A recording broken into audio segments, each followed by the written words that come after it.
Hello everyone, this is Julian from Kanen Coffee, and today we have a Barista Sette 270 with us in the shop.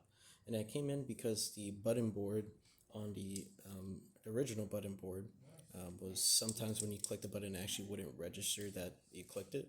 And you can kind of see there's a little bit of damage on the board there. So what we did is replace the whole front display. As you can see, the display is quite brighter now, and it's very sensitive to my clicks. If I were to click around, as you can see, reset that, and we could jump to the other settings. It's really quick and reactive to anything I do. But yeah, so that's pretty much all we did for this grinder. This is all we could do.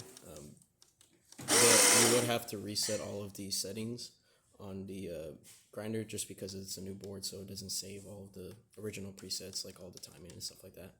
But that's about it for this repair. If you like this video or any of our other repairs on our channel, leave a like, subscribe, and hit the bell. Thanks for watching.